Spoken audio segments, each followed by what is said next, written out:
Now moving on, a 12-year-old Jewish boy is under investigation by counter-terrorism officers after he said that he wanted Hamas to be wiped out. GB News can reveal this story because the boy's family, who have requested anonymity, of course, have been interviewed by counter-terrorism police and local police officers about a fear of radicalisation after his comments about Hamas. It's an astonishing story, and to talk about it, I'm joined by GB News reporter Charlie Peters, who investigated this story. Charlie, a 12-year-old Jewish boy, hardly Al-Qaeda. Tell us more.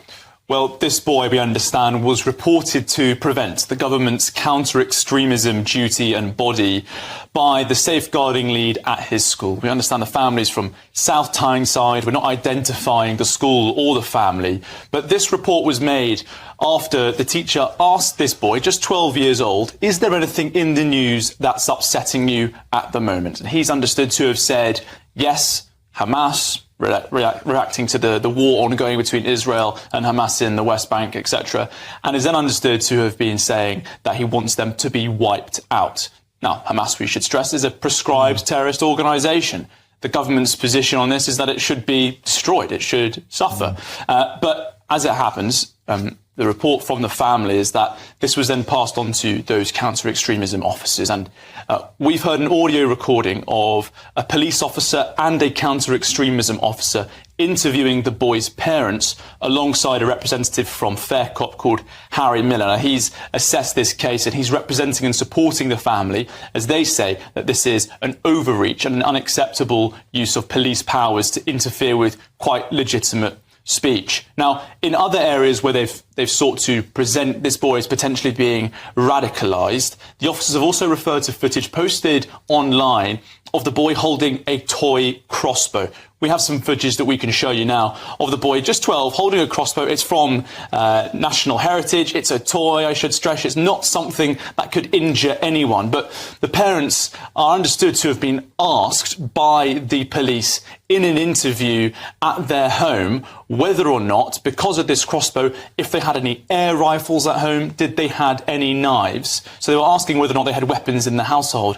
They also went on to ask questions about the views in the household on the situation in Israel. Is this potentially a situation where the parents are radicalising their child? So all very controversial. Some of it reportedly stems from the child being bullied at school, facing some appalling taunts based on the fact that he's Jewish, asking him in the PE changing room if the showers there remind him of the gas chambers. That's what his mother told us, saying that he's been facing that sort of taunting and abuse. Now, teachers, she say, would have been able to have heard that, and they've also alleged, this family, that the school have been duped by these bullies. They're passing on and misreporting this child's comments in order to get him in trouble, and that's where Prevent, the counter-extremism body, has intervened.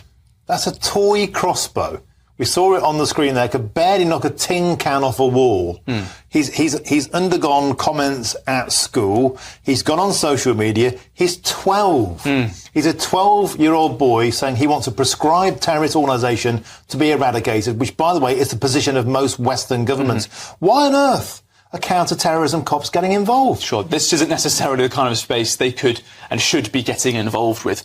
But I think it's worth looking at the story through the perspective and in the knowledge and the context of the Shawcross review into Prevent last year. Now, this was a government-mandated review of the government's counter-extremism duty, and it found, according to Sir William Shawcross, he made 34 recommendations, but he said that Prevent had lost its way. It had failed to adequately identify the real extremist risks in society. All too often, it was prosecuting those who were not deserving of prosecution, and it had missed legitimate and serious targets. He also said in a response to a progress report released earlier this year in February that he felt as though Britain had become less safe since the Israel-Hamas war started, and that the government was not sufficiently targeting Hamas sympathisers.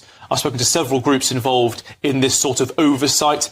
UK Lawyers for Israel told me that all too often the government's not sufficiently prosecuting Hamas sympathisers, and at the same time they're going after a kid who says that they should be wiped out. That's a proscribed terrorist organisation. Surely that's the view of the state.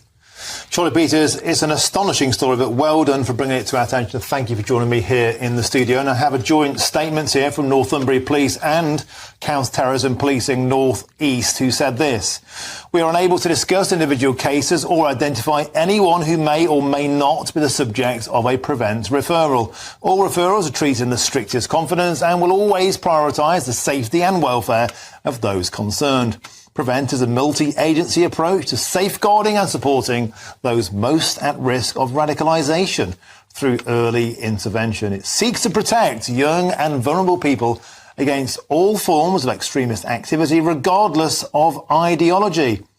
As a force, Northumbria Police is committed to supporting its diverse communities.